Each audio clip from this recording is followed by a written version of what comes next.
So good morning, everyone. A very warm welcome to today. It's got off to a great start. It's great to see all of the panel who you'll be meeting throughout the course of the morning on screen right now. My name is Neil Hudson-Basing. I'm the Corporate Events Manager for London South Bank University. And before we start today, I'm just going to take you through some virtual housekeeping. So just to let you know, we are on Zoom webinar, which means that whilst we cannot see you or hear you, you can communicate in the chat box. And it's great to see people doing so already. Please continue to use the chat box to share your introductions, letting us know who you are, what you do, and where you're joining us from. In the absence of seeing you face to face, it's wonderful to know who our audience are, and far from detracting from the event, it actually helps the event to bring the event to life. And we do capture the chat box for any interesting points that can help shape future events and activities in there. Also along from there, you will see the Q&A box, and we'd like to ask you to reserve any questions for the Q&A box. We have an action-packed panel this morning, as you'll know, and I'm just going to pop a link to the programme in the chat box, just so you can re-familiarise yourself with the running order of this morning.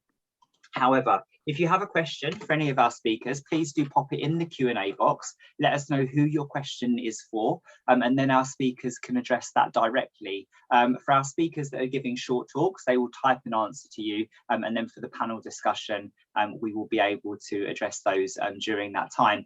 You can also upvote on the questions you most want answered by clicking the little thumbs up symbol, and that boosts it to the top of the box there. As I mentioned, we are recording the event so that it can be shared beyond the event itself and widen the conversation. And we have enabled closed captioning, which are the subtitles that you can see appearing on your screen right now. And if you do wish to hide them, you can do so by clicking the little up arrow next to CC live transcript at the bottom of the screen. But we do enable those in the interest of inclusivity and accessibility. And finally, just a short statement on respect and dignity. Whether in person or virtually, LSBU operates an environment built on equality, inclusion and acceptance. We believe everyone should be treated with respect, dignity and courtesy. Please keep the conversation kind and respectful. We reserve the right to remove anyone who isn't. I'm sure that's not going to be a problem today.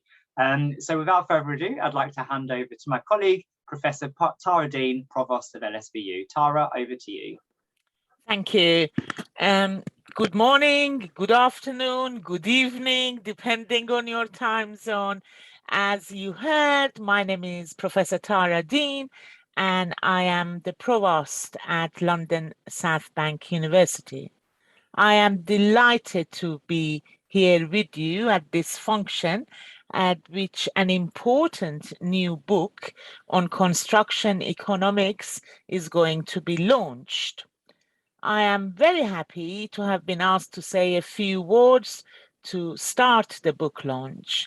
It is extremely pleasing to see so many of you from so many countries have registered to attend the book launch. I welcome all of you to this event, and I thank all of you for coming and supporting the contributors. This is one advantage of being able to do the book launches remotely. We can actually invite a wider group, and a wider group across the globe can participate. So the research companion to construction economics comprises of 24 chapters which were written by 24 contributors. It's a book of around 558 pages, actually, and is a major work. The index alone is 20 pages long. And putting this together is a big achievement. It must have required a huge amount of work.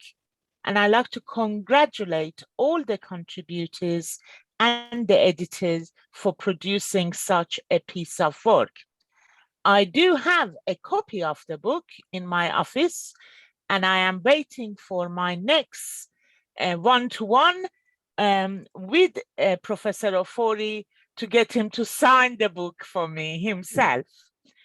So construction provides the basis of all our economic and social activities. It builds our infrastructure and helps to improve the quality of life. In research papers and government reports, the economic and social significance of construction is highlighted on regular basis. For this reason alone, it's necessary for us to have an industry which performs at the best possible level so that the quality of the items it builds is highest, the costs that it builds them is extremely efficient, and efficiency with which it delivers its product is also the highest. Even in projects alone, there are other performance parameters such as sustainability performance and the safety, health and welfare of the workers. Then there are issues at the company level, such as a healthy markup for the businesses, and also matters of the broader strength level, including the upgrading of the industry. Construction economics helps us to understand all these factors and many others. As a stakeholder and beneficiary of the output of construction, my wish is to have an industry which best meets my needs and those of the society as a whole. So personally, I appreciate the work researchers on construction economics are doing. I have to add that the importance of construction goes beyond the economic and social. The recent COVID-19 pandemic and the impact on our mental health and well-being as we were confined to our homes brought home to us an aspect of the role of construction. At a conference organized recently in November 2021 by our Research Center for Integrated Delivery of the Built Environment, one of the keynote speakers said, construction is a major player in public health. With my own health background, I totally agree with her. Despite the importance of construction, I understand that construction economics has not yet been established as a legitimate area of knowledge, and it is not yet recognized as a branch of the mainstream subject of economics.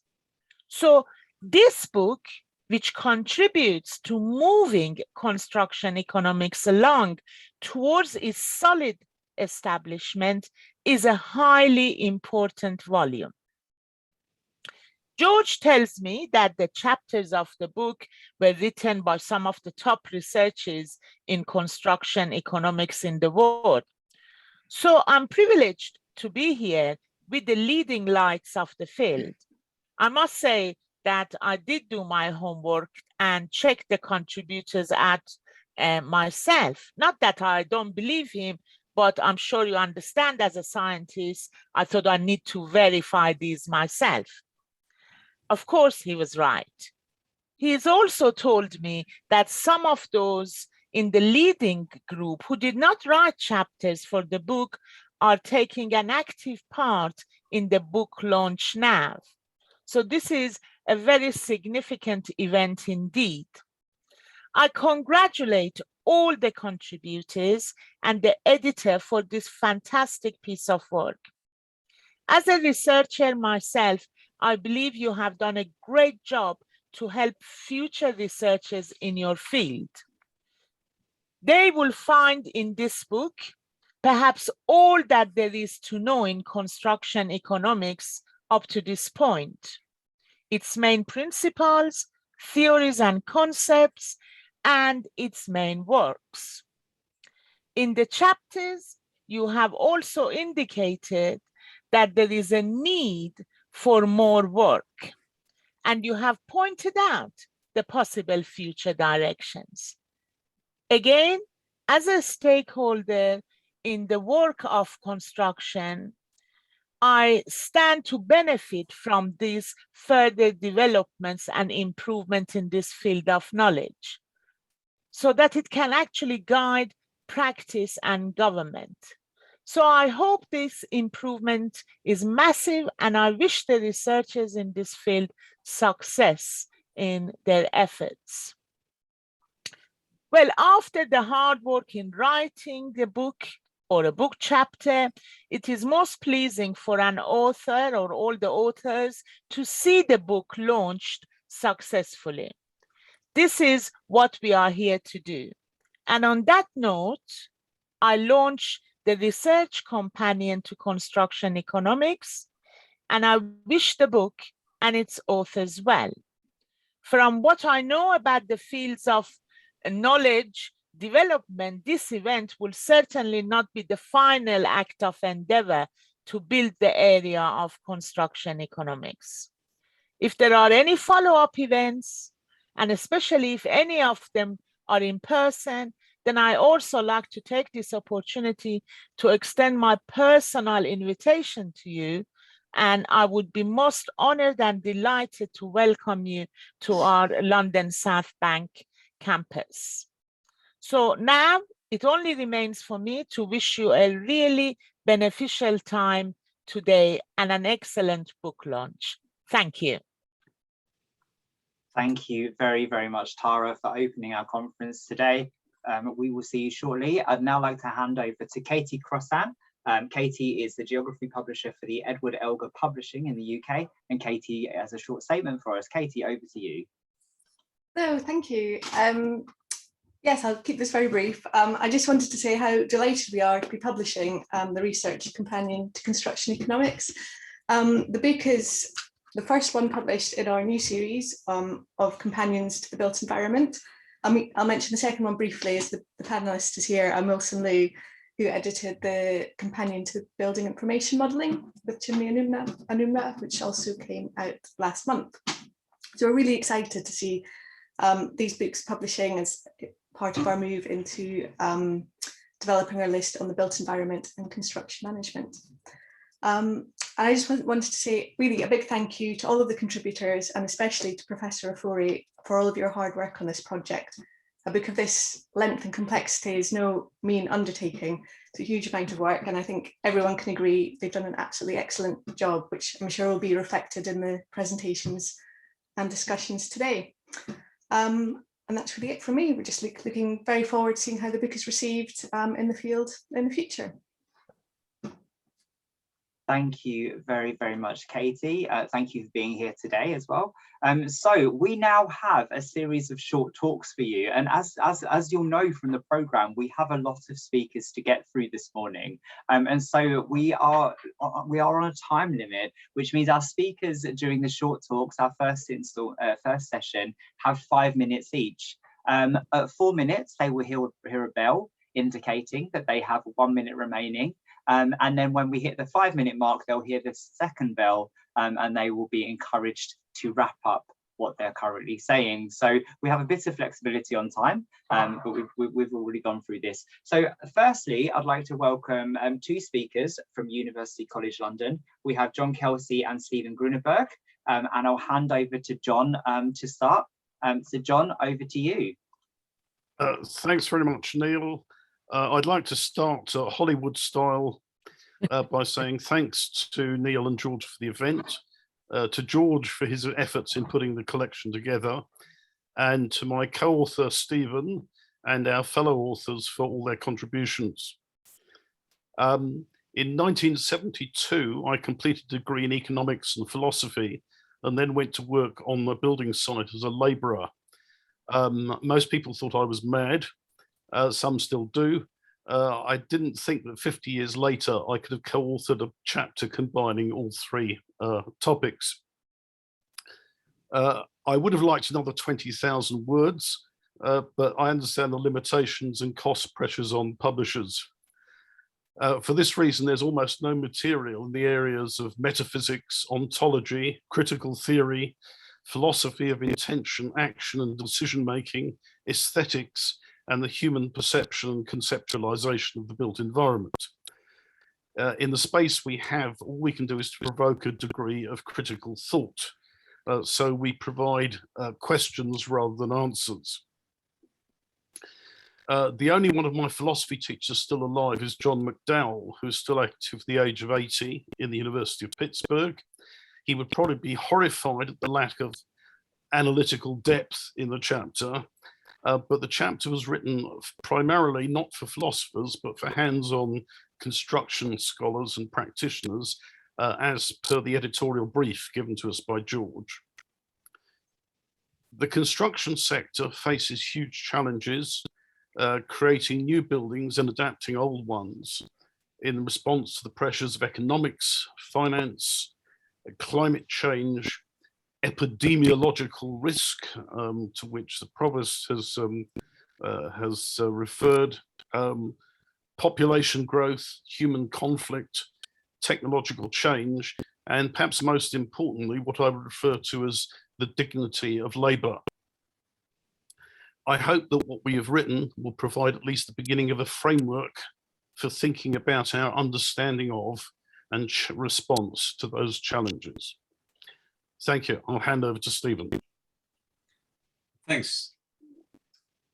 Well, thanks very much, John. And again, on behalf of myself and John, thank you, George, too, for inviting us to participate in this volume of work for researchers in construction economics. We begin our chapter by contrasting Locke's benign cooperative world of the social contract with Hobbes' hostile world in his Leviathan, a world that is nasty, brutish, and short.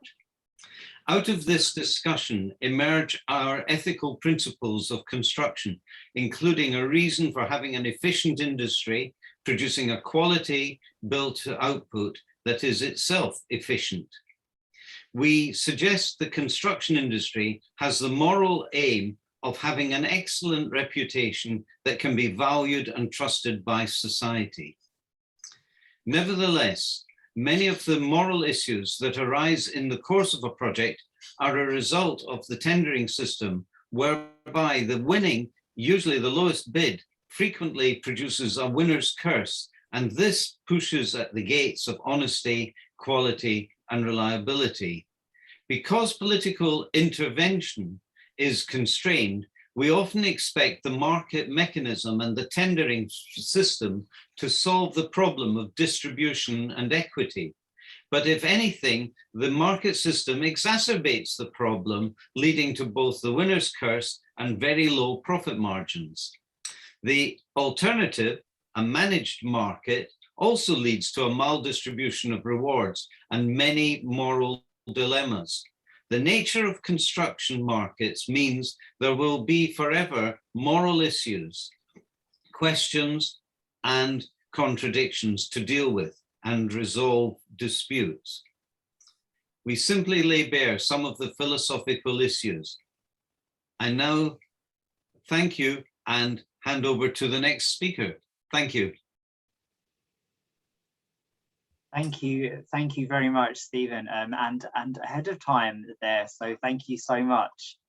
So our next speaker, we'd like to welcome Jan Brockner from Chalmers University of Technology in Sweden. So Jan, over to you.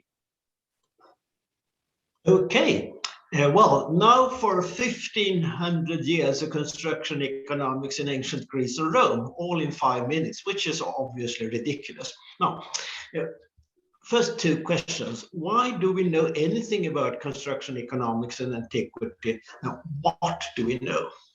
Well, there are basically three sources: inscriptions, literary sources, and archaeology with ruins and other remains from antiquity.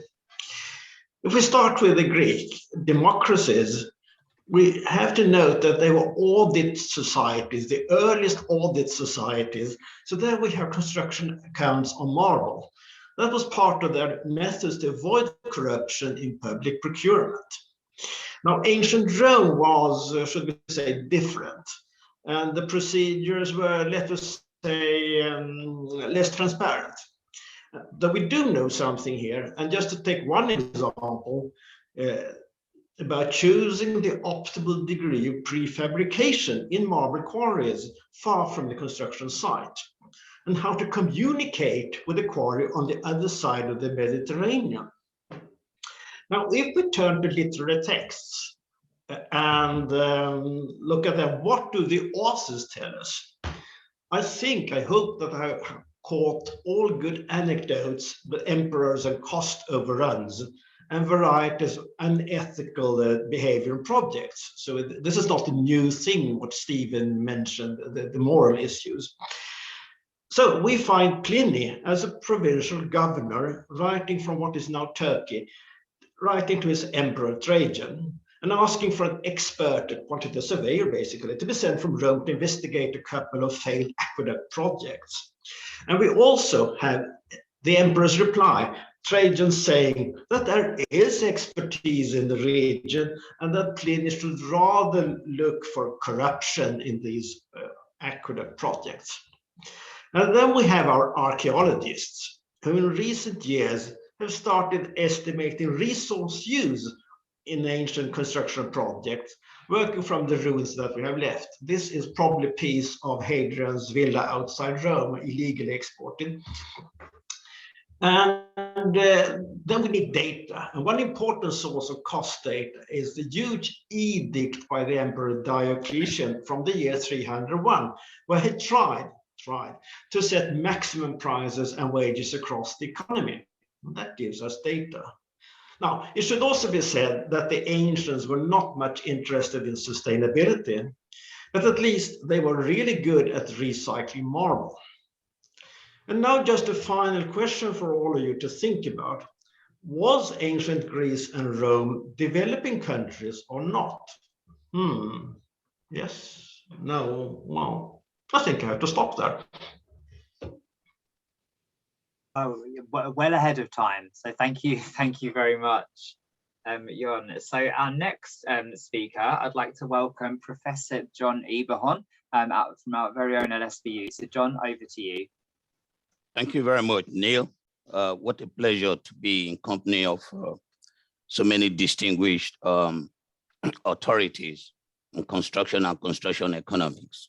Many of them as role models, and so many of them have read their work. The focus of the chapter was sustainability, economics, and construction industry. What I did here was to take sustainability to its ecological and environmental roots. Although different perspectives exist on sustainable economics, the common thread running through these perspectives hinges on two issues. One, as we all know, the problems associated with economic growth and attendant pollution.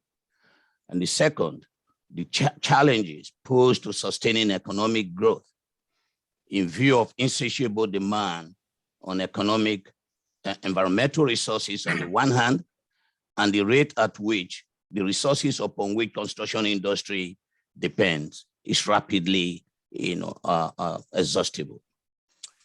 Are there potential trade-offs? I looked at it. What are these trade-offs?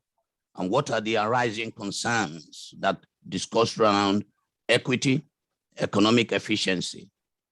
And this, I believe, distinguishes sustainability economics, as a unique, a discipline and where to go.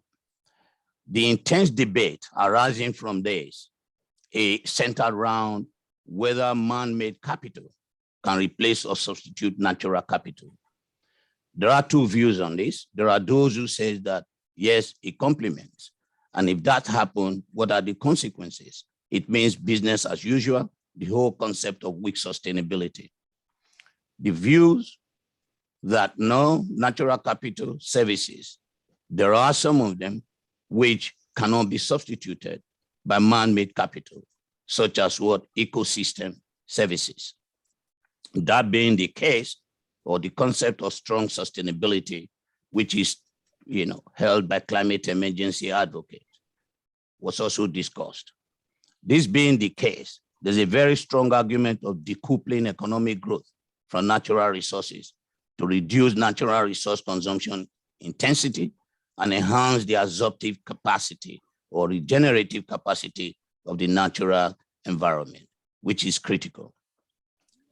Now, the chapter proceeds to consider the disproportionate natural resources that the construction industry consume, the speed that these natural resources are depleting, the predominant share of the construction industry in total global solid waste generated, and also the huge volume of carbon emissions, that are associated with this sector. Now, all concluded, to give the belief that this debate is very, very critical, and not just critical, but it's also critical to the survival of the construction industry, and it must be had. And so, finally, on this, the chapter critically examines the case for adopting very, very strong sustainability approach to construction activities. In doing this, the indirect risks that are posed to natural environment was discussed, as well as to the global ecosystems itself. But also, an important issue that was raised in this chapter is the direct risks to the construction industry itself if it continues with the business as usual or the so-called weak sustainability approach. This is very, very critical because we are seeing the manifestation of the rapid depletion of natural resources on issues of affordability, difficulties in finding materials, and the length of time that possible substitutes, can be produced. So, using illustrative examples and other case studies, so the case for strong sustainability in the built environment was made. Thank you. Thank you very much, John. Before we hand over to our next speaker, I would just like to remind you all that if you do have any questions for any of our panel you've seen or the ones coming up, please do pop them in the Q&A box and letting us know who your question is for, and they will type an answer for you, and we'll have lots of time for more wider questions during the panel discussion later. Our next speaker, welcome, Soraya Ismail, Director of Research from the Khazanah Research Institute in Malaysia. Soraya, over to you. Thank you. A very good evening here from Kuala Lumpur. First, I'd like to thank George and, of course, London South Bank University for affording me the opportunity to discuss some of my views in this event. I will go straight into the chapter, the economics of housing policy and construction, developing a responsive supply sector, and explain briefly the approaches that I have adopted in tackling housing affordability through public policies. Khazanah Research Institute, KRI, is a think tank funded by the Sovereign Wealth Fund of the country, Khazanah Nasional Berhad, and we do policies to help deepen our understanding of the socioeconomic problems that we have. We try to give solutions. So in my field, what I do is I look into the economics of housing and construction. Then I will try, so that's a bit about the work that I do here. The motivation for this chapter also comes from, of course, the literature, but also comes from my experience of leading the research team in Malaysia in crafting the National Housing Policy for Malaysia back in 2016, and it became the document. Don't know why they still want me to do this, because I don't think the housing affordability has been better.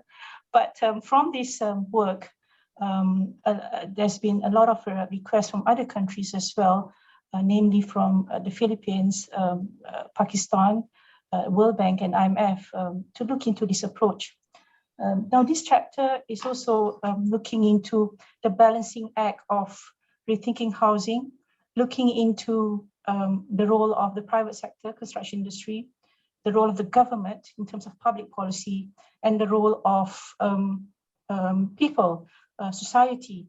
How could this be used as a tool to further democratic practices, as well as ensuring houses are generally affordable to all? So the approach that I've adopted, just a brief one, for looking into housing affordability is to look into the supply sector.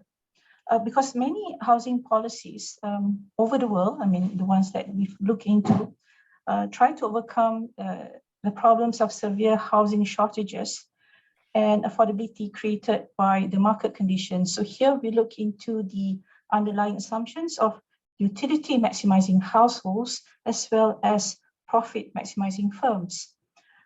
These interlink or create market inefficiencies, such as, for example, speculative purchases, substandard housing, high vacancy rates, and rapid house price escalation, of course, with the resultant effect of decreased affordability for a significant proportion of society. Housing affordability is, of course, if we use an indicator, it is an outcome of comparing both house prices and rentals with household incomes with a specific market area. So it's looking into demand side policies or strategies and supply side policies and strategies. Now, why is the chapter is different from some of the other approaches being adopted? So, in my humble opinion, policy intervention to improve housing affordability based on demand side initiatives tend to concentrate on negotiating prices, house prices, once the house is received by the consumer at the end of the production process. So we're not intervening before, it's after. This is based, this is based on the notion that government assistance should be given directly to homeowners, targeted subsidies who need it. However, in my opinion, these measures are unsustainable, as they may contribute towards price increase when the supply of houses is relatively inelastic. Demand side interventions appear to accept the relatively inelastic supply curve and are predominantly aimed at enabling consumers to, quote unquote, afford houses as they become increasingly more expensive. So these policies, and you can see this in many countries, include the financialization of houses, commodification of houses. Consumers can borrow more for housing in the form of in the terms of increasing the ratio for loan to house value, or those that subsidize the cost of housing in the form of housing grants. Now, as some evidence suggests, these demand-side intervention tend to support and buffer inefficiencies within the supply sector, which increase costs for both consumer and government. Now, so our approach is, we take a different approach, because why don't we go into the supply side strategies? So it's not about devaluing the demand side, but let's look into the supply. Let's make supply more efficient, more efficacious, and more responsive to the distribution of home incomes or homeowners' incomes before we give grants to demand side, before we give subsidies to the demand side types of policies. Now, if it follows that if the housing display a relatively inelastic supply curve, any increase in the factors of demand will affect a steeper price increase. Therefore, the more elastic, the more responsive the supply curve is, it is more affordable to more consumers. Therefore, it is imperative for, so this is straight from the book, to then develop a very responsive supply chain or supply side. Now, so when we approach it from a supply side, then the problem of inadequate supply is located within the perspectives of both the institutional arrangement and the governance of firms in the construction project coalition. It involves analyzing the national construction business system as manifested by the temporal clustering of firms within the procurement routes. Not one single, I think all of us, I mean, distinguished speakers here, and some of them taught me, would know that there are certain specificities in all national business system. No national business system comes from a vacuous context. And as policymakers, we need to take note of this in order to make sure that some of our policies address the root cause rather than just symptoms of the cause. And this is premise why are we going at the construction sector? Because this is the pillar that created the housing supply. Of course, there are other variables within it, but let's start from developing a responsive supply side. So this is premised on the view that the improvements in the institutional and governance structures are needed at the project level to increase the responsiveness of the construction industry to supply housing need and demand. So that was the approach. And basically, I gave evidence of why the problem persists if we don't take care of the construction industry in order for it to be efficient or efficacious in delivering a responsive supply side. Some firms in that coalition are effective, but if the legalities, the institutional arrangement, and the land issues are not done properly, then this is a structural mismatch. And these two needs some tweaking in terms of public policy. So an understanding of construction economics is vital in order for us to ensure that housing policies, housing economics are taken care of properly, structurally. I'll go for my conclusion. I'll go for my conclusion now. The chapter brings forth how affordability could be increased through supply side measures. This is not, again, as I mentioned before, this is not to devalue the importance of demand side measures, but rather to illustrate how a supply side approach can foster the creation of a relatively elastic supply curve. Therefore, the quote unquote sequencing, get the supply right first and then do the demand policy intervention. Therefore, the sequencing of policy prescriptions between demand and supply measures are required for the intervention to achieve its standard aims. Now, the importance of the construction industry to contribute to the housing agenda is deliberated.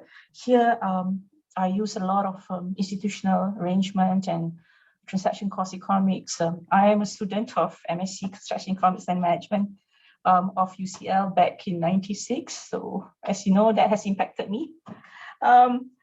Soraya, we need to wrap this up now, please. Okay, done. So basically, at the end of the day, I think this is something that construction industry economics would help other branch of economics to ensure that our grounding in the theoretical foundations of understanding how other pieces of the jigsaw puzzle can contribute to a successful policy on making housing generally affordable to all, not just a few. Thank you very much. Sorry if I'm taking too much time. Bye-bye. Thank you. Thank you very much, Soraya. Next up, we have Albert Chan from Hong Kong Polytechnic University. Albert, over to you. Thank you, Neil. First of all, I'd like to say a big thank you to Professor George Ofori in inviting us to contribute a chapter in this book. And I also like to extend our gratitude to South Bank London University in organizing this book launch. The title of our book is called, book chapter is Relational Impacts of Corruption on the Procurement Process. It's co-authored by Dr. Emmanuel Kingsford Russo and myself. And Dr. Kingsford is our research assistant professor. And globally, the economic cost of corruption is estimated to be around US 2.6 trillion, which is more than 5% of the total global gross domestic product. And apparently, the infrastructure procurement has been tagged as the most vulnerable process to corruption globally. So the chapter's objectives are then to examine the prominence of the procurement activities to corruption, and also to examine the criticalities of the causal factors of corruption and the relational impacts on the procurement process. Corruption can be broadly defined as the abuse of power for personal gain in both public and private domains. And in this chapter, we try to look at corruption across the project life cycle from pre-contract stage over to contract stage, contract administration stage, all the way to post-contract phase. We have identified 38 causal factors under 5 constructs, namely psychosocial, organizational, regulatory, project, and statutory. And we also, through the empirical study, found that greed, inadequate sanctions, flawed regulation systems are the leading specific variables leading to corruption. And across the project life cycle, we found that the most impacted stages of the procurement process include procurement process planning, contractor selection, and awarding contract. So these are the 3 most severely affected stages. We also found that corruption is negatively correlated with economic growth. And corruption will significantly decrease economic growth, and lower growth rates, lower levels of human development impacts equality and income distribution. And the critical constructs were identified to impact the procurement stages at different stages, with the implication that the different stages require different levels of attention. We believe that, we've made contribution both to the theoretical community and also to the practical community. Theoretically, we managed to empirically examine the impacts of the causal factors of corruption at various stages of the procurement process. Practically, we managed to develop specific tools to tackle specific causal factors at different stages. So to conclude, the impact of corruption on the procurement process and the relative impact on economic growth have been clearly delineated in our chapter.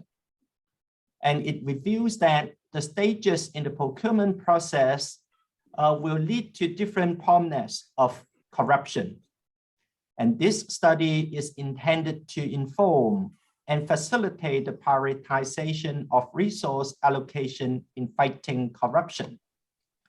So I would encourage colleagues to have a look on the book chapter, and we would be very pleased to hear of any comments, feedback, so that we can make further improvement. Thank you very much. Thank you very much, Albert, for your talk there. I would now like to welcome Anita Čerić from the University of Zagreb in Croatia. Anita, over to you. Thank you. Hi, everyone. I would like to say that I had a long cooperation with George, and he always supported my work. So this is why this a great pleasure for me to write a chapter for this book. We brought together a paper on professionalism and the role of trust for CIB conference that was held in 2018 at LSBU.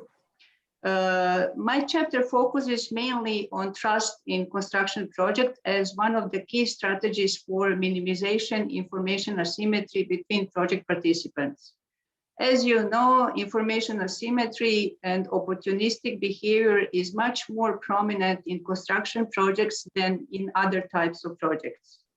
There are several reasons for that. I will name only a few of them. For example, we have a large number of participants in construction projects that working together over a long period of project duration. Then corruption is more prominent in construction projects than in other types of projects. Also, one important thing is that in construction phase, we have a large number of participants, and between them, there are no contractual relationships. So in my chapter, I describe also principal agent theory as one of the best application of information asymmetry.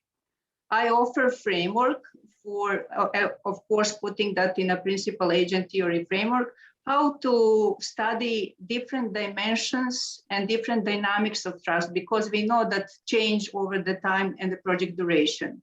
So there are different dimensions of trust, for example, like interpersonal, interfirm, and intrafirm. So we need to build them over the time and between all participants and between project teams and also between companies. In my chapter, I also suggest that we should study the interplay of trust and reciprocity, because building interpersonal and interfirm trust become intervened in an intra-project trust. And we need to study that to gain kind of organizational commitment to projects. This chapter is continuation of my work on trust. And I wanted to emphasize in this chapter how important is this concept in construction management and economics as an academic field. Recently, we have, for example, Academy of Management Review published 2 special issues on trust.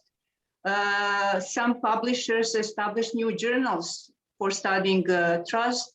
There are different conferences dedicated to trust. So I wanted just to emphasize how this concept is important for construction projects and construction industry as well. I think that hearing now Stephen, what he said about reputation and image of the construction industry, and we wrote something on that on our professionalism and trust, the importance of trust for that CIB conference. I think that trust could help that in changing the image of construction industry. So therefore, I hope that I gain your trust in these couple of minutes. Thank you. Thank you very much, Anita. So for our next 2 speakers, and let's just bring them up on the screen now. There we go. Fantastic, thank you. So I'd like to welcome Nii Ankara from Aston University and Emmanuel Manu from Nottingham Trent University. Over to you both. Thank you, Neil, and thank you, Professor Ofori, for the opportunity to contribute to this research companion. Now, what Emmanuel and I sought to do in our chapter on construction project economics was to identify matters that are likely to dominate construction project economics in the coming years and to explore the leverage this gives us in influencing mainstream economics. We begin our chapter by situating project economics in its wider context.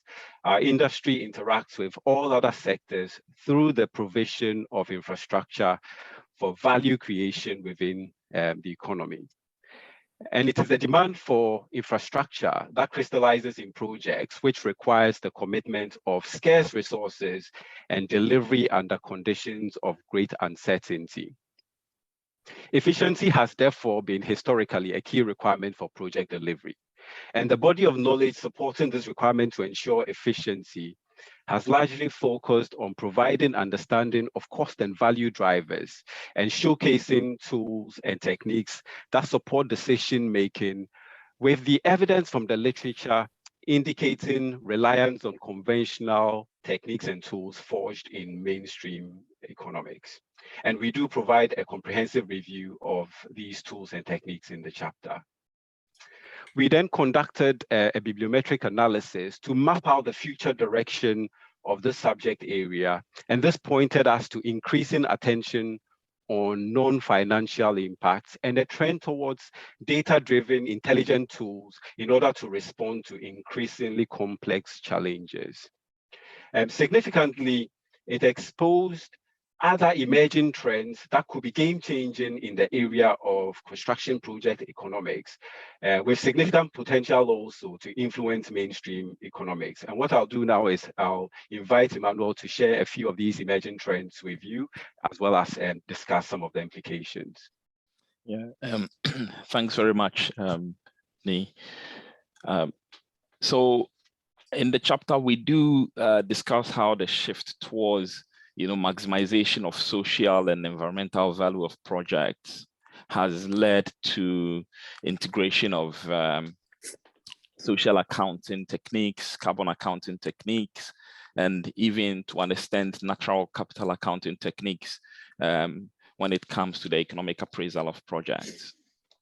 And we also evaluate the influence of circular thinking, for instance, on project economics and how that affects the cost and value aspect of projects and how that would continue to evolve in the future. We discuss how technological advances in the delivery of projects when it comes to modern methods of construction and the application of smart digital technologies would continue to further provide possibilities for improving cost efficiencies and minimizing the transaction cost of construction projects. And we know that all of these developments would have significant implications for our industry and for construction economics as a body of study going forward. So we do reflect on some of these implications. First, we recognize that new metrics will be required for decision-making and benchmarking, and research would be required to underpin the development and use of such metrics. Research should also be required to better understand the environmental and social impacts of using, modern methods of construction and smart digital technologies to improve the way we deliver projects. The access to big data on construction transactions, which is increasingly now possible, will drive also, improved project level economic analysis that is supported by artificial intelligence tools, and could make construction project economics a more recognized sub-discipline of interest within mainstream economics. We also feel that policy changes are going to continue to drive greater internalization of the cost of negative externalities are associated with construction projects, and we are likely to see these changes continue across different nations over the future. So, just to conclude, what we reflect on the fact that, as our projects continue to be at the heart of climate change response, our contributions towards understanding of environmental economics offers a very good opportunity to gain some recognition from mainstream economics. And we would like to conclude by inviting you to read the chapter further in terms of these arguments that we put forward, and please feel free to drop us any feedback, comments. And thanks also to George for granting us the opportunity to contribute to this research companion. Thank you very much to you both. Thank you to all of our speakers who are contributors to the book for giving your short talks this morning. We really appreciate your time and being here. There are some fantastic comments and congratulatory messages coming through in the chat box. So I invite you to do check some of those out. If you have any questions for any of our speakers that you've heard from this morning, please do pop them in the Q&A box, letting us know who your question is for, and they'll get round to answering those shortly. So for our next session, we're going to hear a review of the book by invited experts on construction economics, and we have two guest speakers to do that. Our first speaker is Paul Chan, Editor-in-Chief for Construction Management and Economics, past chair of the Association of Researchers in Construction Management, and professor at Delft Technical University in the Netherlands. So Paul, I'm going to hand over to you. Okay, thank you very much, Neil. I hope you can all hear me. So thank you also to George for inviting me to give this first review in this session. George also very kindly invited me many months ago to try to contribute a chapter to this book. But unfortunately, a combination also of my schedule. And also I felt that I wasn't really an expert in construction economics. So I felt I wasn't really in the authoritative position to actually write a chapter for this companion. But I actually read the companion with great interest because it actually covers quite a broad range of the field, and quite rightly so, because there's lots of complex issues from auditing and accountability, from the procurement and delivery of projects, to the kind of perspectives from developed countries and developing countries. And also, of course, when we talk about economics in construction, we also cover different levels and scales. So we have the project level, we have the firm level, we have national economies, and we also have the global picture. I congratulate the contributors and also to George for putting together this companion, because certainly for someone like me who is not an expert in construction economics, I think this is actually quite a nice introduction to the kind of field. I would also now say that in Construction Management and Economics, which is the journal that I'm editor-in-chief for, we often forget that economics is in the title. So recently, I received an email from a contributor who said, I see that you do not publish economics papers. Are you accepting them? And to which my response was, well, we would really love to publish economics papers, except we don't receive them. So that is really my invitation to our colleagues. Please do publish, because it's through publishing that we also keep the field alive. Also, if we divert our attention away from research to education, I also realized that in building economics and construction economics, it is not always very easy to get the staff to teach these subjects. So perhaps in the preface where Patricia Hillebrand sort of sounded a rather quite a cautious note, that perhaps we also need to make sure that the fields of construction economics can thrive. And for the rest of my review, I would like to maybe highlight some parts of the book, which I thought was really quite interesting. Also, this echoes a lot of the points already made by the speakers we have heard today. And I think these points can potentially help us grow the field of construction economics. So the first thing I would like to maybe draw our attention to is perhaps we should move away from just thinking about supply side perspectives. So I think Suraya Ismail did make a plea that we should concentrate on supply side, but I think by focusing mainly on the project and the building, we actually have a lot of missed opportunities to kind of feedback to the mainstream economics.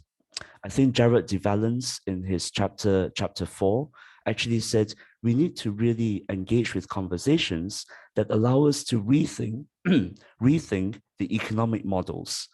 And I would actually remind everyone that quite a few years ago in a party, I think the Queen of the United Kingdom actually addressed a room of economists to actually say, with all your intelligence, why on earth did you not anticipate the global financial crisis?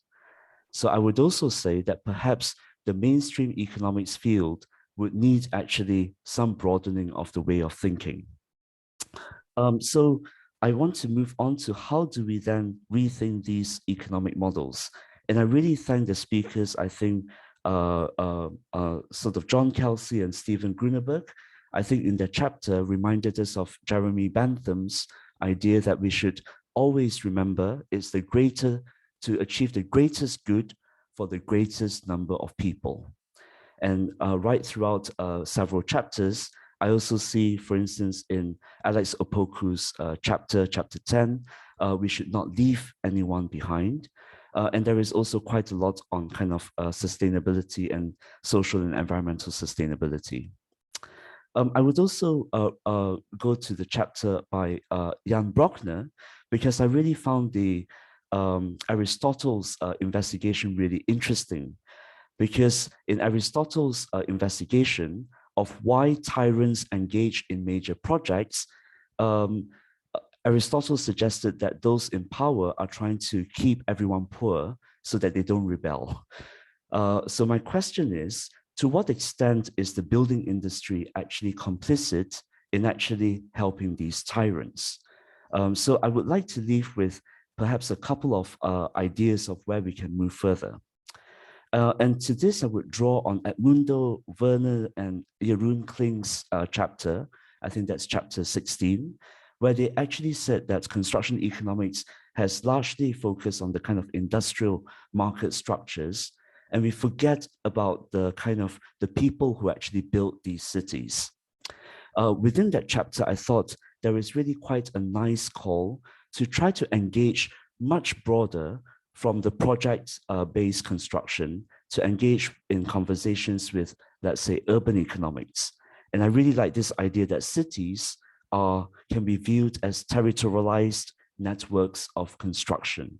So maybe we need to start thinking at a more systemic level, multi-scale level, because otherwise we will keep focusing on externalities, and then we will actually try to be quite risk averse in managing those externalities. So I would like to see actually more conversations around, for instance, Ni and Emmanuel talked about circularity, and also perhaps the elephant in the room, which is the financialization of construction. You know, who are kind of buying these properties and what kinds of markets are they kind of driving? So my final conclusion is that I think we still have a lot of space to encourage conversation, and perhaps we need to increase those dialogues across different spaces, so construction, urban economics, but I also wonder maybe conversations between management and economics, so that we can actually learn those economic models and see how they are put to good use in management. And perhaps in a few years' time, I would feel capable to contribute a chapter. Thank you. Paul, thank you so much for being here today and for your talk. We really appreciate it. I'd like to hand over to our next speaker. I'd like to welcome KH Asante. KH is the chair of the International Cost Engineering Council and past president of the Ghana Institute of Surveyors. So over to you, sir. Thank you very much, and good morning, everybody, and all protocols duly observed. I'm indeed delighted to be part of the launch of this book at the London South Bank University, which actually explores a range of topics featured in the publication and edited by our own and renowned Professor George Ofori, Dean of the School of Built Environment and Architecture. From the program, we may hear and listen, as we are doing, to experts from academia, research, and industry. And here, I must thank George for the opportunity. I see and value the book, Research Companion to Construction Economics, as a very important addition, not only to research and academia, but to industry. The book comprises 25 chapters and from information provided, written by leading researchers throughout the world. What is very, very interesting to me is how it discusses the history of construction economics, its present state, and the future for further development. I must indicate that the language flows, the philosophy, and the chapter on practice in antiquity is very interesting. From industry perspectives, the contents are adequate, not only as a research companion, but as a practice companion. And I will not hesitate to recommend to anyone in practice in academia. In fact, time allocation for review could not allow the presentation of a summary of chapters and debate on key topics. Suffice to note that engineering economics seem to be emerging with gusto, coming from International Cost Engineering Council perspective and the Ghana Institution of Surveyors, with practices in cost engineering, quantity survey, project management, and project control.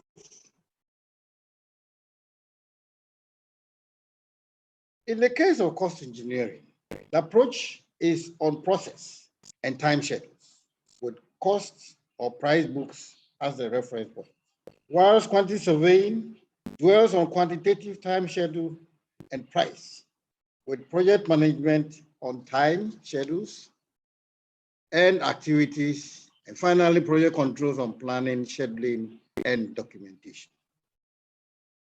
It is in this vein that I am particularly enthused with the contents of the book, especially on George Ofori's chapter 2 on construction economics, the origins, the significance, the current status, and need for development. Stevens, chapter 3, on the philosophy of construction economics. John's chapter 5, construction economics in antiquity.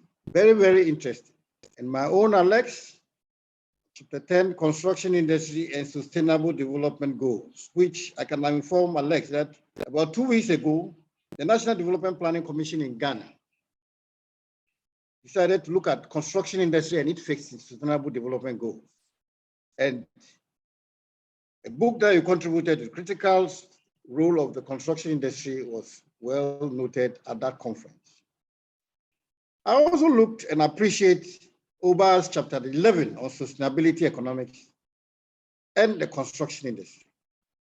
Rick, chapter 13, on measuring and comparing construction costs in different locations, methods, and data, where the International Cost Engineering Council is looking at locational costs and prices.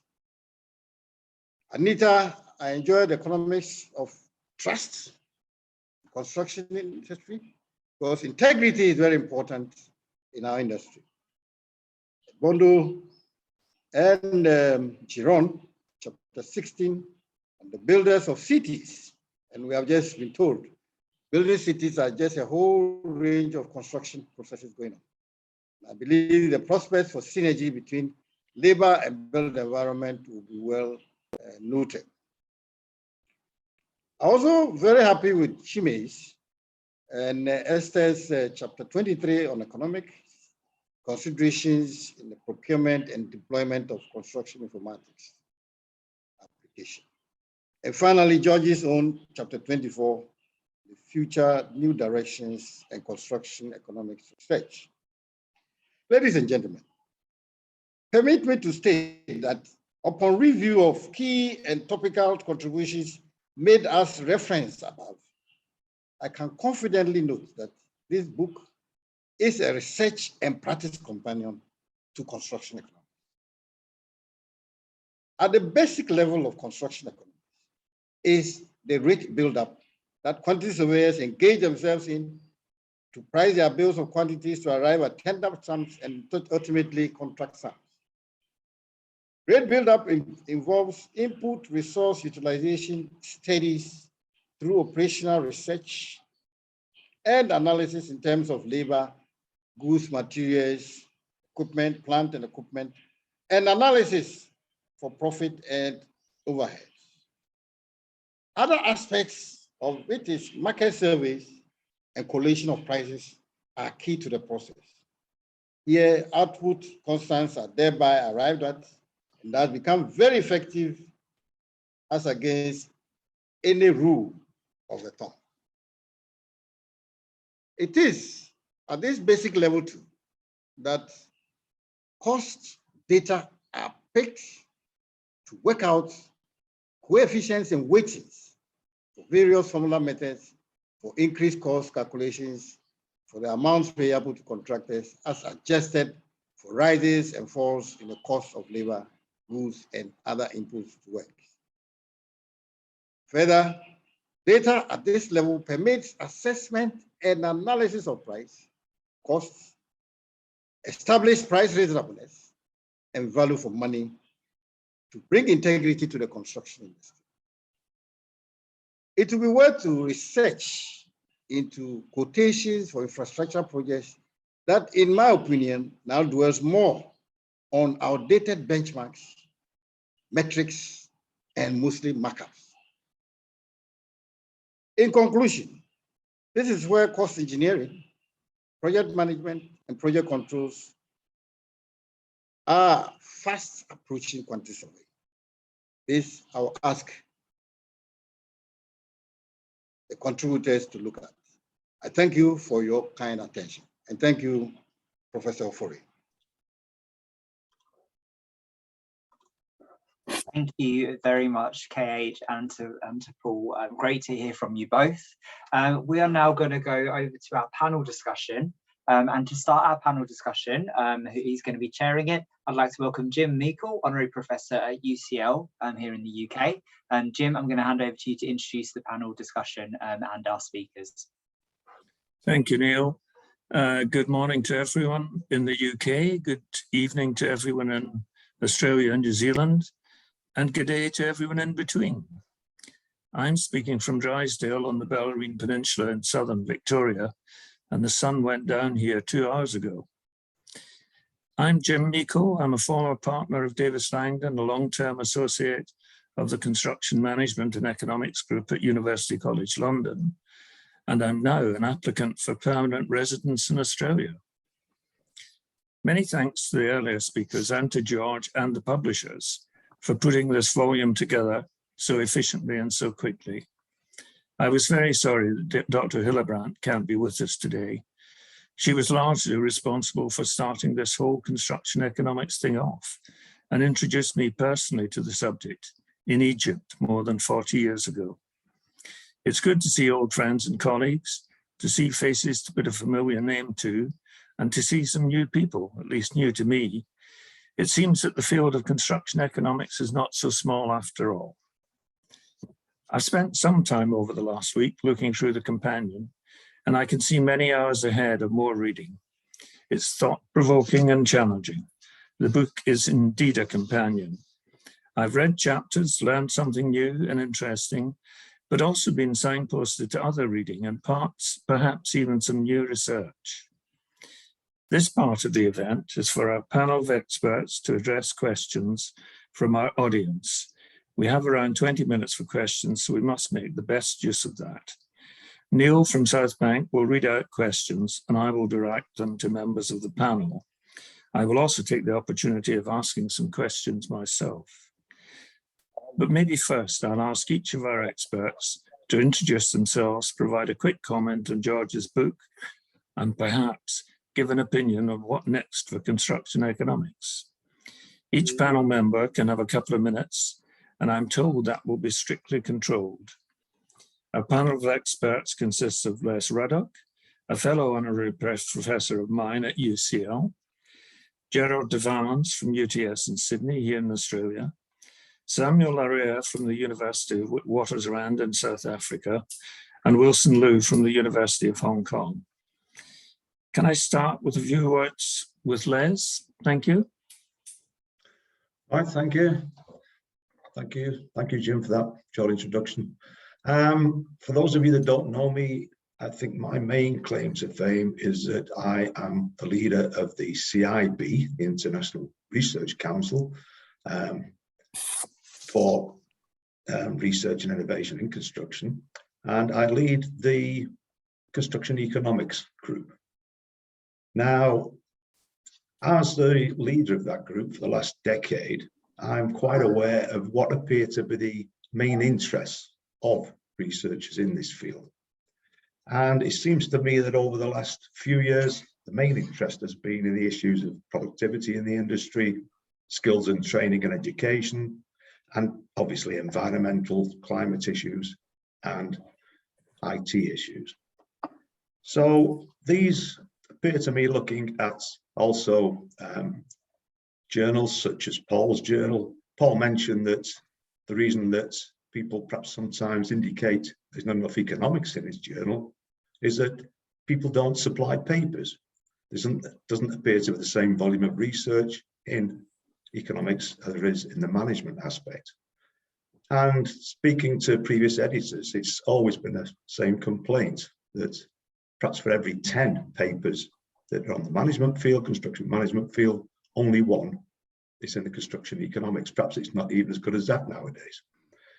But certainly it's been a much neglected area, even though we consider it perhaps still a growth area. As far as the CIB is concerned, building economics was something that spun off from management about 20 years ago, and that developed into construction industry economics. And construction industry economics basically concerned with two areas at the time. One was cost studies, and the other was the industry national economy relationship. Now, I've been looking at recent papers that we've received, and there does seem to be a decline in some of these areas, particularly cost studies. So what construction economics means is a real plethora of different subject areas. I've just been looking at a book that I edited, similar book to George's, called Economics for the Modern Built Environment 12 years ago. And several of the chapter providers for George's book provided chapters for this book, notably Jan Bruckner, Gerard de Valence, Stephen Grunberg, for instance. And it's interesting what their perspective was 10, 12 years ago. Data, the need to improve data for the industry was something that Stephen Grunberg was discussing in his chapter. And maybe that's still a major issue. Integrating models with on construction issues. That's, I think, something Gerard concentrated on. And a very interesting chapter was by Jan Bruckner, who was looking at the new construction and built environment areas. So Jan Bruckner was looking at how things have changed in the relationship between the industry and the economy, what the future issues would be. And this is now a very interesting chapter, considering how little seems to have changed in the last 12 years. And so my main conclusion of the book so far is that it's an excellent reader, an excellent contributor to research areas. What I would hope now is that maybe George will take this forward and consider what the other issues for the next 10, 20, 50 years are going to be and how they're likely to change. Thanks. Thanks very much, Les. Few words from you, Gerard? Oh, a few. All right. Well, control yourself. Yes. Well, firstly, of course, congratulations to George and the team at Elgar. The volume is beautifully produced, I've got to say. I was really impressed by the amount of effort that went into it. And I think it is a real landmark.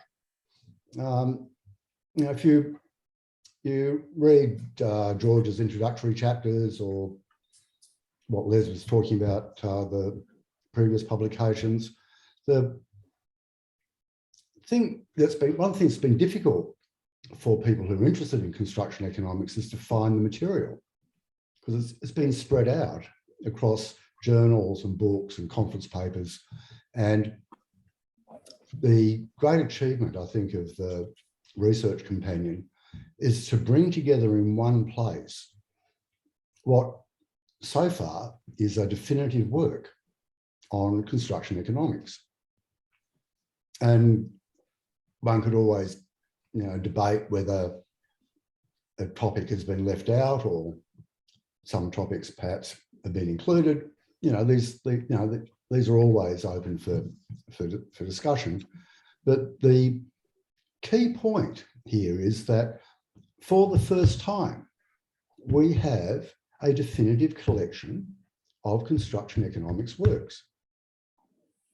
And it defines the field in a way that no other work has done previously. And I completely agree with Les. What we've achieved to date is really a basis for what we want to do over the coming years.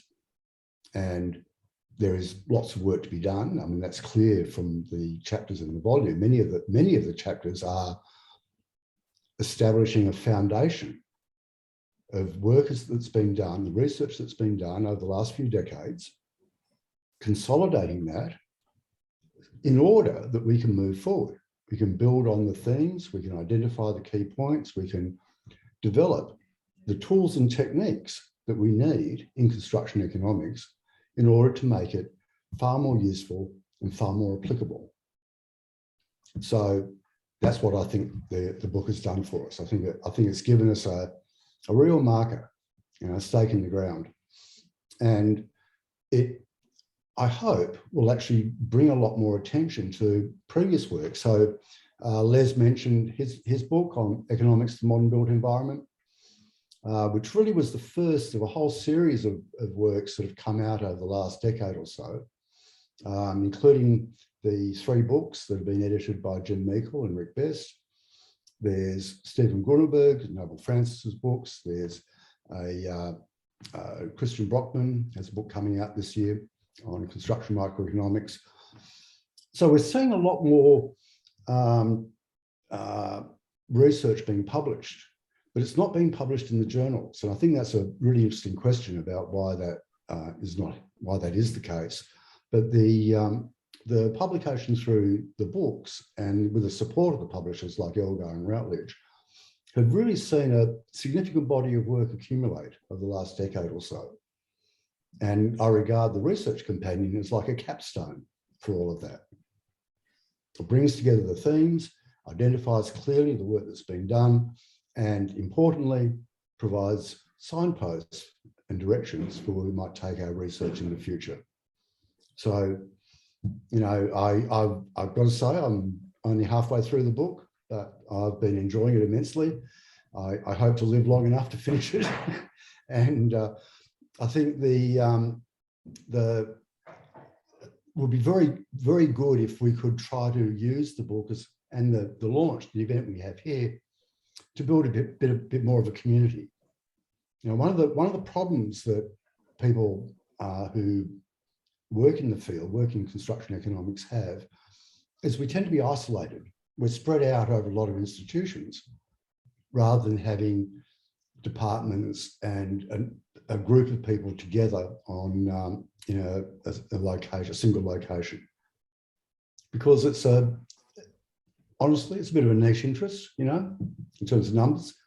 And I think that way would be very helpful if we could find ways to communicate and coordinate our research more effectively.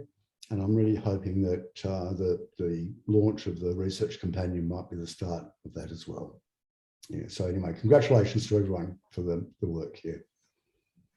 Thanks very much, Gerald. Samuel, can I ask you to say something? Yeah, thank you very much, Jim. I think I naturally have to begin by thanking very much Professor George Ofori for inviting me to be part of this. Samuel, we are losing you. Samuel, we are losing you slightly. Your connection's a little bit off. If you to preserve some of your bandwidth, it might be worth turning your camera off. Okay. Is it better now? Can you hear me better now? That's much better, Samuel. Ah, okay. Okay.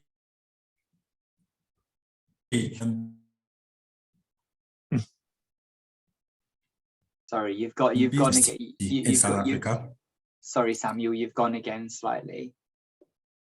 Okay, so I'm just going to take my time and hope. Please do. Yeah, there seems to be a general network problem this morning, so I'm sorry about that. No, it happens. Okay, so I'm just going to carry on, and if there's a problem, please just let me know.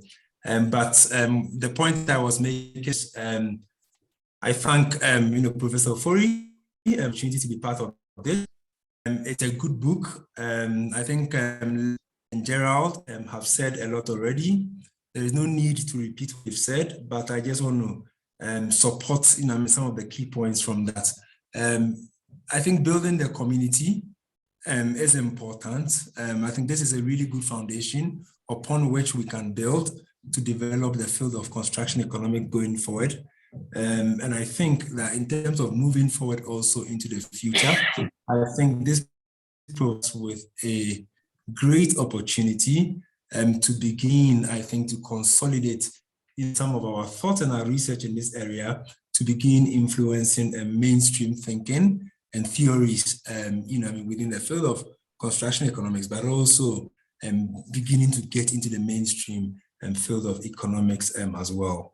The other thing I wanted to just say to wrap up is I do agree completely with Mr. K. Asante, who did talk about this, not just being a research companion, but a practice companion as well. I have found a lot of the content I've read so far useful, not just from a research angle or perspective, but also from a practice perspective.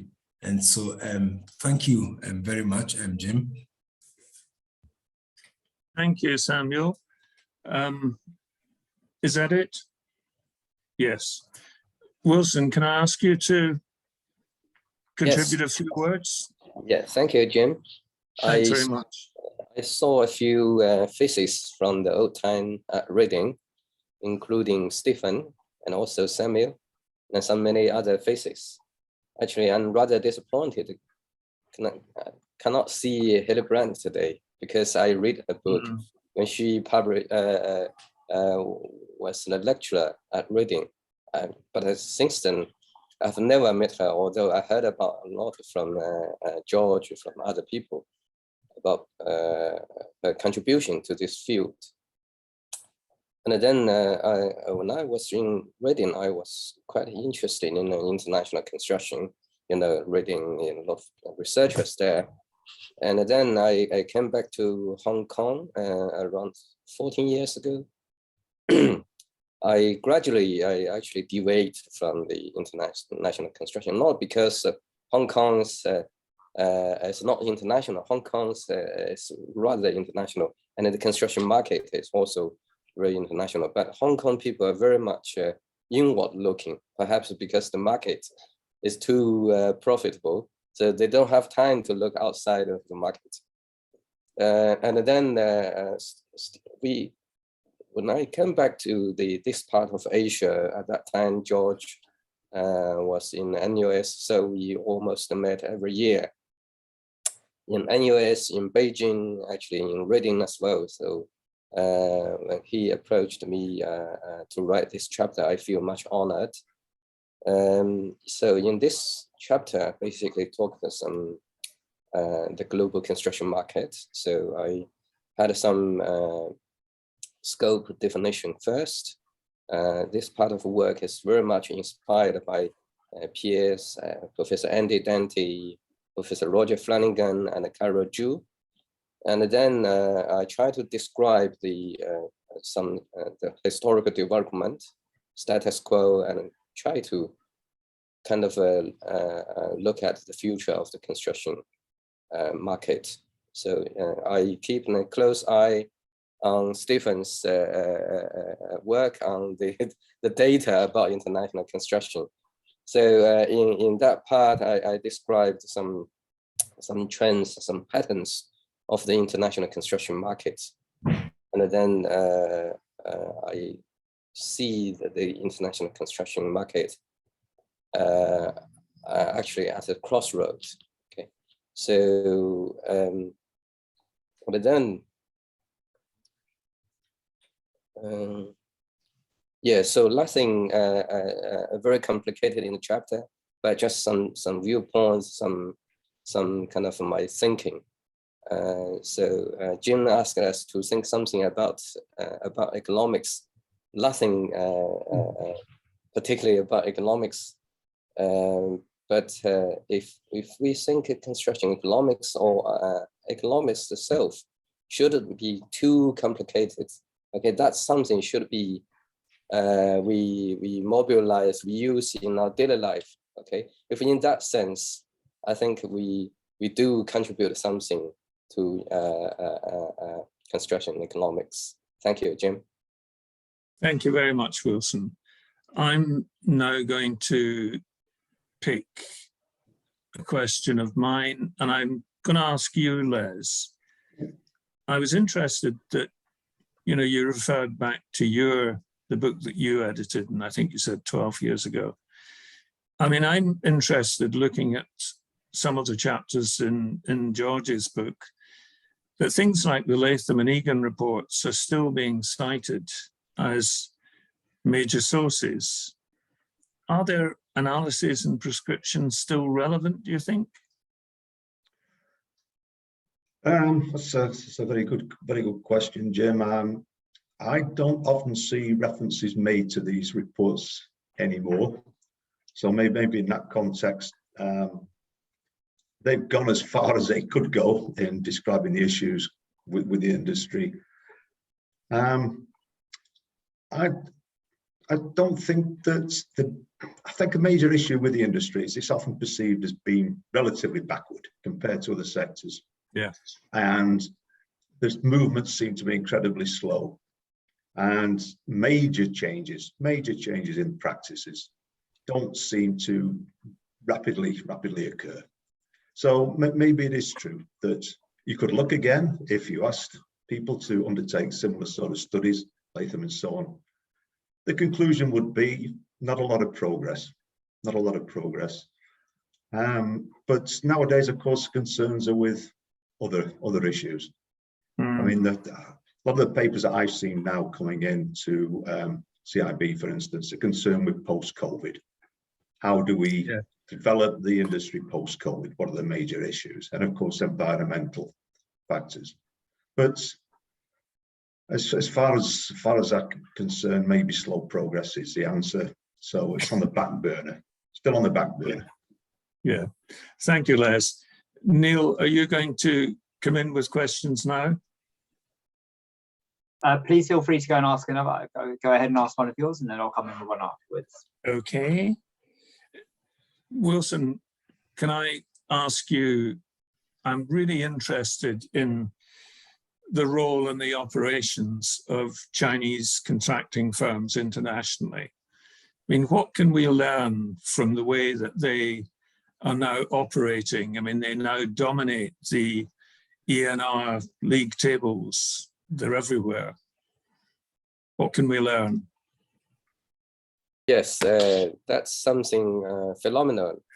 When in 1985, there was only one Chinese international contractor on that list, but now, yes, in top 10, you see a lot of Chinese companies. I observe this quite a bit. I think sometimes you can contribute to Chinese. They are willing to sacrifice their time and working environment to work some relatively harsh construction sites, and then the economic development in mainland China perhaps provide some more complicated market for them to grow their strengths, and then they expand to almost everywhere. And so I think the government is playing a role behind. So for example, in 1998, they have going out strategy, and then recently, obviously, the One Belt, One Road. So I think companies and working with the government play an important role in their growth. Thank you. Thanks. Gerard, can I ask you, generally, do you think that construction quality is improved in recent decades? And if so, what are the main reasons? Is it processes, products, supervision, regulation? I'm not sure I can answer that, Jim. Well, do you think quality has improved? Well, no. There's a lot of different buildings. I mean, you know, we have a lot of highly improved components and products that go into buildings. But you know, in Australia, if you build a detached house today, under the current code, the building code, that house only has a lifespan of 25 years, but it complies. But that's, you know, that's not a very long lifespan for a building in most countries. So compared to a, you know, brick and tile home that was built 50 years ago that would probably last for hundreds of years, a modern house might have a lot more in it. They might have services like air conditioning, heating, entertainment systems and so on that the previous house didn't have. It might be much larger and have a lot better, appliances. So we could, on one side, you can argue quality's improved immensely. We now build houses with washing machines and solar panels and all the other bits and pieces that are part of the package. But the actual structural work that goes into that house is much worse than it used to be. And I think that's probably not uncommon in a lot of countries, not everywhere, but not uncommon.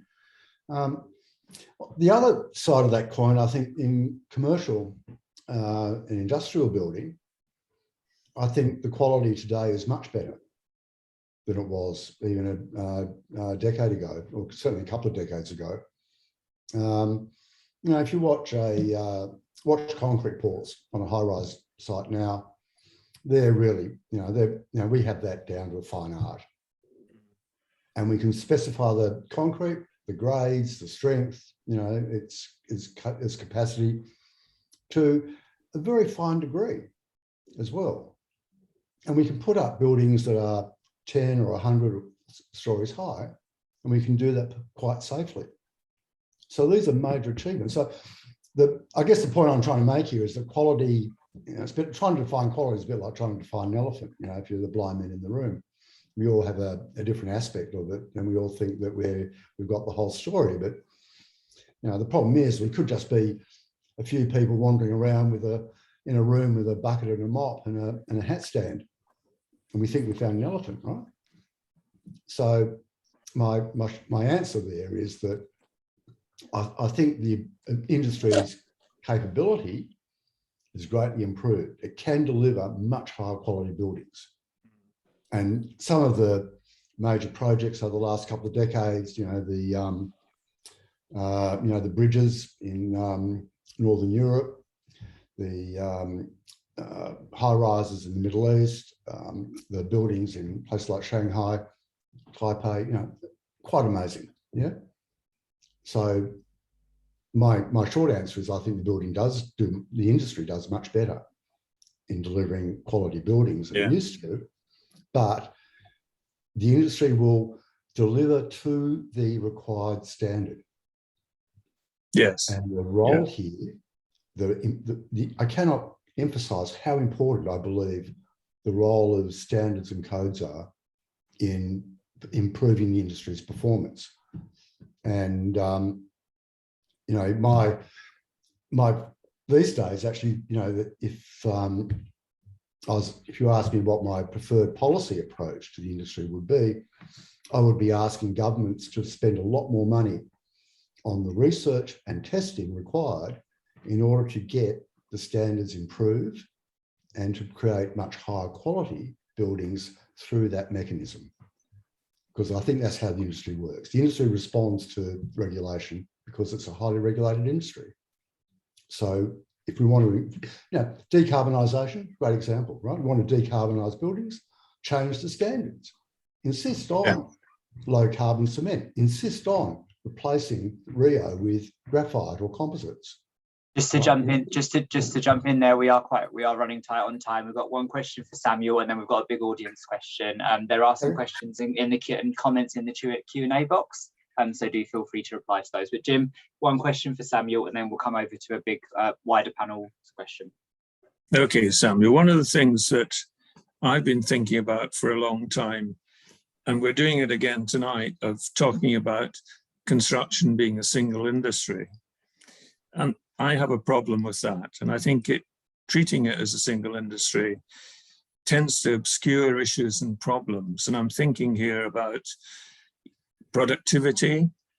Productivity for construction isn't really helpful. We need to have it sector by sector. Similarly, things like modern methods of construction. I just wondered what you thought about that. Yes, I think it's a good point.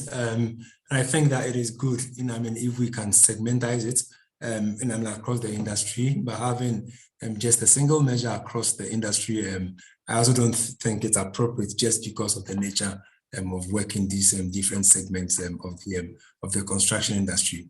But generally speaking, I think that productivity has become a really important issue across the industry, especially in the last 2 years, where a lot of sites have not been able to operate in the way that they would have, preferred to operate. And so, yes, I think that the idea of local activity, in different segments of the industry is the right idea. Okay, thank you. Neil, can I go back to you? Of course, of course. So I'm going to ask everyone to keep their answers brief to a couple of sentences, and this is going to be quite difficult, but please try. So in a nutshell, what is the future of construction economic studies and practice? And how can we develop construction economics further? Gerard? Well, I think the future will be similar to the past to a large extent.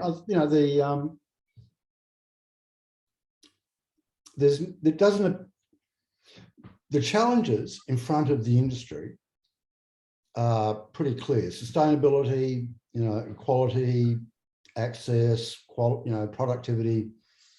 There's no mystery about the agenda. So I would actually answer both questions with a similar kind of answer, a similar point, that what we need to do is to pursue the issues that we've identified and to develop the tools and techniques needed to do the research. And that's the future. The future is doing that work. Yeah. Thanks, Joe. Can I just comment, Jim? Yes, of course. I'm looking to the fairly immediate future, and I think that in a lot of countries nowadays, the appreciation of the construction industry is in fact improving, because in order to reflate the economies, in order to now promote the much needed economic growth after the decline in many economies due to COVID, I think that now the industry will be looked at in more interest by governments, by other industry sectors, because it is going to play an important role, perhaps perceived as being a more important role in the next few years than ever before in recent times. As a way of reflating economies, as a way of developing economies quickly, it's certainly going to be playing a major role. Thanks, Wes. Neil, you got another? Well, let's hear from those who haven't answered. Sorry? We can hear from those who haven't answered. Okay. Samuel? Yeah, thank you. So, my answer is exactly along the lines of what Gerald said. So I think it's really, increasing our ability to deal with the current big issues, facing us. So it's really around developing the understanding, the tools, the techniques, the theories to confront the big issues that currently face us. Mm. And Wilson? Yes, I would like to follow Les's point. Just love our construction industry, because it provides a so rich context for us to look at the big issues of construction economics. I also sometimes I talk to some other so-called mainstream economists. I don't feel any need actually have a problem to align us into mainstream economics, because we are such a fortunate and rich context of looking at this issue. Okay, thanks. Many thanks to questioners and the panel members. One thing I'd just like to say that picks up on comments by Les and Gerard is that I suggested to George that we should ask the community to reflect on the topics in this volume, and that we should come together again in a few months to discuss and debate in a considered way issues raised by the book. It would be good to identify topics that have not been covered, or not been covered in as much detail as they deserve or need. And it would be good to air alternative views on some topics. A number of earlier speakers have encouraged feedback on their papers. I've discussed this idea with George and he's supportive. I'd be interested in your thoughts on the idea of a reunion, and if you think it's worth pursuing, how it could be arranged. And I think the best thing there is, you know, an email to George, just, is this a good idea? How could we go about it? Back to you, Neil. Thank you very much, everyone, for your engagement, for your questions and your thoughts and comments, for a lively chat box. There are lots of questions coming through, which obviously at the moment we don't have time to answer. The chat box and the Q&A box are both recorded. They do inform future activity. And as Jim has just said, we can look into some of the themes that have arisen and maybe address those in the future. But that's all from me. George, I'm going to hand over to you for closing remarks and for thank yous.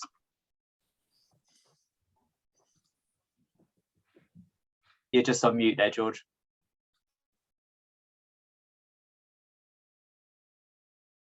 Okay. Thank you very much, Neil. And, you know, it's been a fantastic morning and I shouldn't take too much time. I'll make one request. And the request is this, that all of us here who actually spoke, I saw we have all written something. And so can I suggest that we compile what we have written here, you know, written to present here into a small document. Okay, so I'm going to write to you, each of you, to ask you to just send me, with no further addition to it, just send me what you wrote that you presented here today. That's all. And I'll put it together into something that we will think about what to do next. I've written a speech, but it would take too long to read it. And so I will just want to say this, that I will send it to everyone who came here today. The speech also not amended in any way, just the speech as it was. Okay. Well, the point that Jim has just highlighted is what I want to you know, discuss with you. And this is it. So he referred me to the PS Commission report. It was a report done in the UK on the UK construction industry, 2003. 2004, they did a colloquium on it. And so he and I were discussing the possibility of following the book with a colloquium. And so in doing a colloquium, what is actually done is that a number of people are invited to write particular pieces, that these pieces are discussed during the meeting that is held. Okay, so I'll be writing to you. Expect a note from me. Anyone who is here about maybe looking at some of the chapters in the book and responding to them. We will think of how to do it, but I think this is something that we can actually, you know, actually do. Let me just say a few sentences. The first sentence is this, that I want to say a very, very big thank you to all my colleagues. In this case, my colleagues are the contributors to the book. I've heard here today George's book. It's not my book. It's a book written by a number of colleagues, you know, for whom and with whom I actually had the honor to be the editor of a book. So it's a book written by some of the researchers in construction economics, and it's a book that we hope actually contributes to the field and enables the field to move forward. I think it, you know, as we have heard here today, I think it's something special, and I will request that we build upon it. And this is why I think a colloquium following that is something that we should be wanting to do. Why did I put myself through this trouble? Because I've done compilations of books before, and it's a very, very painful exercise because people just don't follow instructions, and it, you know, it takes a long time to actually do it. And so I'd said no, and I wouldn't do it again. But Elgar was very persuasive, especially Daniel Mather at Elgar was very persuasive. So he suggested that you know, I do it, and they offered me a lot of help. And they actually came through with a lot of help. And so later on, when I send you this, you will see what I actually meant to say. But one of the reasons why I put myself through that trouble was a question somebody asked me. I was quietly eating lunch, and the person asked me this question: what is the philosophy? After I'd been introduced to him, he asked me this question: what is the philosophy of your field? All right. Now, I had thought about it. Sorry, I had to think about it at that point, and I had to give him an answer. I gave him an answer. It took about 5 minutes, maybe 10 minutes to give him the answer. He was very impressed. He didn't pursue it because I think he didn't know what to ask.